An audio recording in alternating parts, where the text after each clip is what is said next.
Hi everyone, welcome in this chemistry class. हम लोग पढ़ रहे हैं क्लास 9 की केमिस्ट्री का first chapter matter in our surroundings. Okay, तो टोटल हमारे 10 लेक्चर्स हो चुके हैं। आज है लेक्चर नंबर 11 एंड ये इस चैप्टर का लास्ट लेक्चर है। हमारा चैप्टर हो जाएगा आज ख़त्म। ओके, तो आज के लेक्चर में हम क्या पढ़ने वाले हैं, टेम्परेचर को मेज़र करने के लिए, उसको मापने के लिए कौन कौन से स्केल्स हैं उसके बारे में हम डिस्कस करेंगे। ओके, तो कॉमनली 3 स्केल्स होते हैं हमारे टेम्परेचर को मेज़र करने के लिए, degree Celsius, kelvin and degree Fahrenheit.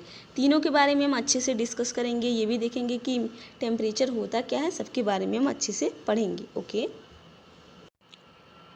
तो हम समझते हैं टेम्परेचर होता क्या है। Temperature is a measure of degree of hotness और coldness of a surface. Temperature हमारा क्या होता है कि कोई हमारा सरफेस है, कोई वस्तु है, तो वो कितना गर्म है कितना ठंडा है। जैसे अगर हम चाय लिए ग्लास में तो कितना गर्म है कितना ठंडा है, तो उसको हम क्या बोलेंगे, टेम्परेचर। ज़्यादा गर्म होगा तो हम बोलेंगे इसका टेम्परेचर ज़्यादा है, कम गर्म होगा ठंडा होगा तो बोलेंगे उसका टेम्परेचर कम है। तो टेम्परेचर हमारा क्या होता है कि कोई चीज़ कितना गर्म है या फिर कितना ठंडा है। तो इसको मेज़र करने के लिए, मापने के लिए हमारे अलग अलग स्केल्स हैं, उसके बारे में हम डिस्कस करेंगे या फिर यूनिट। ओके, तो फर्स्ट हमारा क्या है, सेल्सियस स्केल, जिसको हम बोलते हैं डिग्री सेल्सियस।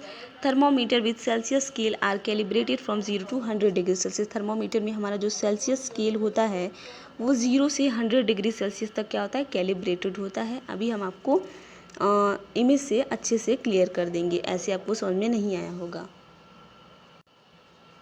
सेकेंड स्केल हमारा कौन सा है, डिग्री फ़ारेनहाइट, जिसको हम बोलते हैं Fahrenheit scale. Thermometer with Fahrenheit scale are calibrated from 32 degree Fahrenheit to 212 degree Fahrenheit. And third हमारा क्या है, केल्विन स्केल है। केल्विन स्केल हमारा सबसे ज़्यादा यूज़ होने वाला स्केल है। इसको हम बोलते हैं SI, unit of temperature. Thermometer with Kelvin scale are calibrated from 273.15 Kelvin to 373.15 Kelvin। तो इसको हम जनरली क्या बोलते हैं, 273 Kelvin to 373 Kelvin। यहाँ पे फ़ारेनहाइट नहीं, हमारा केल्विन है। तो अब हम इसको अच्छे से समझते हैं कि ये क्या कह रहा है। तो चलिए हम इस इमेज से समझते हैं। यहाँ पे हमने 3 अलग अलग क्या लिया है, थर्मोमीटर लिया है। ठीक है, ये हमारा अलग थर्मोमीटर है, ये दूसरा, ये तीसरा। तो यहाँ पे जो हमारा थर्मोमीटर है वो किस में बताएगा, डिग्री सेल्सियस में बताएगा। ये थर्मोमीटर हमारा डिग्री फ़ारेनहाइट में टेम्परेचर बताएगा। एंड ये जो थर्मोमीटर है ये हमारा केल्विन स्केल में टेम्परेचर को बताएगा।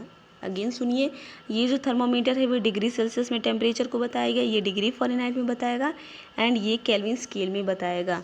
तो हमने क्या बोला कि थर्मोमीटर में जो हमारा डिग्री सेल्सियस स्केल होता है वो 0 से कहाँ तक कैलिब्रेट होता है, 100 डिग्री सेल्सियस तक। देखिए यहाँ पे हम किसकी बात कर रहे हैं, यहाँ पे हम वाटर की बात कर रहे हैं, पानी। हमने जब आपको inter conversion of states of matter पढ़ाया था तो उसमें हम बताए थे, जब हमारा जो पानी होता है, जो वाटर होता है, वो क्या हो जाता है, सॉलिड में कन्वर्ट होता है। यानी कि उसका फ्रीजिंग पॉइंट, जब हमारा पानी बर्फ़ में कन्वर्ट हो जाता है, बर्फ़ बन जाता है, आइस में कन्वर्ट हो जाता है, तो उसका फ्रीजिंग पॉइंट कितना होता है, 0 डिग्री सेल्सियस पे हमारा पानी बर्फ़ में कन्वर्ट हो जाता है। एंड 100 डिग्री सेल्सियस में पानी हमारा वेपर्स में कन्वर्ट हो जाता है, जिसको हम बोलते हैं उसका बॉइलिंग पॉइंट।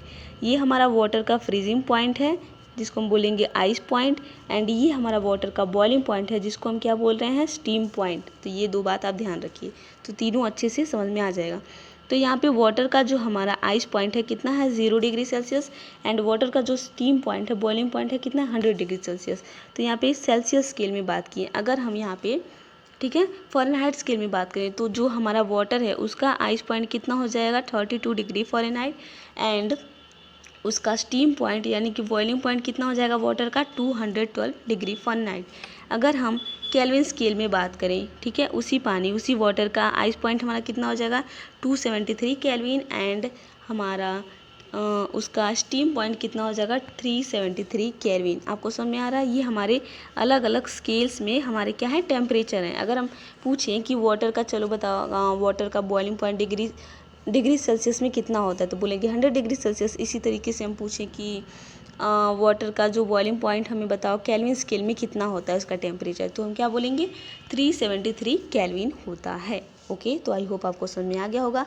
अब हम देखते हैं कि इसको हम कन्वर्जन कैसे करेंगे, डिग्री सेल्सियस से फ़ारेनहाइट में, फ़ारेनहाइट से केल्विन में कैसे कैसे हम इसको कन्वर्ट करेंगे वो समझते हैं।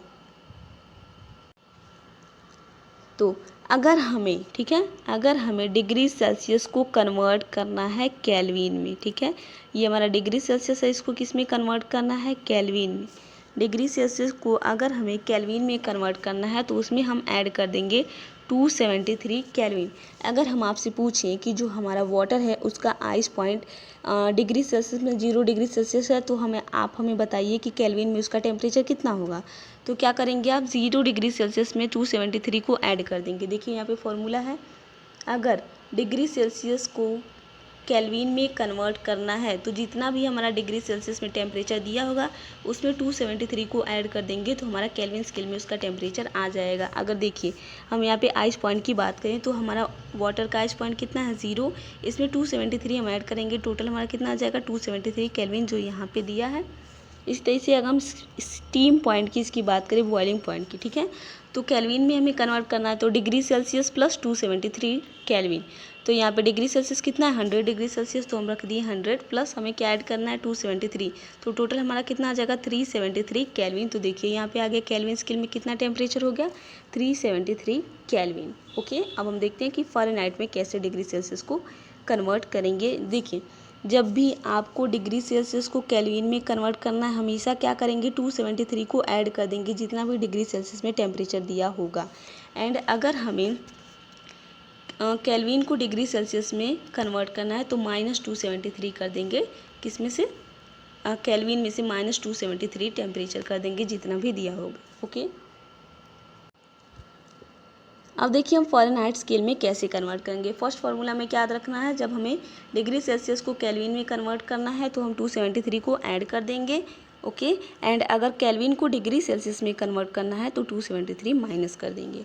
अब देखते हैं यहाँ पे हमारा आइस पॉइंट कितना है डिग्री सेल्सियस में 0 डिग्री सेल्सियस, किस में हमें कन्वर्ट करना है डिग्री फ़ारेनहाइट में। तो क्या करेंगे उसके लिए फॉर्मूला क्या है, degree Fahrenheit equals to 9/5 into degree Celsius plus 32, ये हमारा फॉर्मूला है, इसको आप लर्न कर लीजिए। ठीक है, तो इसको हम अप्लाई करके देखते हैं। अब देखिए आइस पॉइंट हमारा डिग्री सेल्सियस में कितना 0, तो हम लिखेंगे क्या 9/5, उसके बाद हमें डिग्री सेल्सियस पुट करना है तो कितना डिग्री सेल्सियस है 0, तो हो गया 0 प्लस क्या करना है हमें 32, तो हो गया 32, तो ये टोटल हमारा कितना हो जाएगा 0, तो टोटल हमारा कितना आ जाएगा डिग्री फ़ारेनहाइट 32। तो देखिए यहाँ पे आइस पॉइंट कितना हो गया, टेम्परेचर कितना हो गया डिग्री फ़ारेनहाइट में 32 डिग्री फ़ारेनहाइट। इस तरीके से अगर हम वाटर का स्टीम पॉइंट निकालें डिग्री सेल्सियस से किस में फ़ारेनहाइट में तो कैसे आएगा, देखिए फॉर्मूला हमारा क्या है 9/5 into degree Celsius plus 32 put करते हैं। ठीक है, डिग्री फ़ारेनहाइट हो गया 9/5 हो गया इंटू डिग्री सेल्सियस में टेम्परेचर कितना है 100, तो हम लिख दिए 100 प्लस 32। तो यहाँ पे हमारा कितना 5 से 100 हमारा कट जाएगा, कितनी बार में जाएगा 20 बार में चला जाएगा। तो हमारा क्या हो जाएगा 9 इंटू 20 प्लस 32, तो हो जाएगा 180 प्लस 32, तो हम इसको ऐड करेंगे तो कितना आ जाएगा हमारा 212 डिग्री फ़ारेनहाइट। तो हमारा आ गया यहाँ पे 212 डिग्री फ़ारेनहाइट। आपको समझ में आ गया होगा कि कैसे हम इसको कन्वर्ट करेंगे। तो 2 फार्मूले आपको यहाँ पे लर्न करने हैं। अगर डिग्री सेल्सियस को केल्विन में कन्वर्ट करना है तो 273 ऐड कर देंगे, एंड अगर डिग्री सेल्सियस को फ़ारेनहाइट में कन्वर्ट करना है क्या करेंगे 9/5 इंटू डिग्री सेल्सियस प्लस 32। यहाँ पे हमने आपको फार्मूला को अप्लाई करके बता दिया है। ओके, तो ये था हमारा आज का लेक्चर, एंड यहाँ पे हमारा ये चैप्टर होता है क्लोज। मिलेंगे नेक्स्ट लेक्चर में।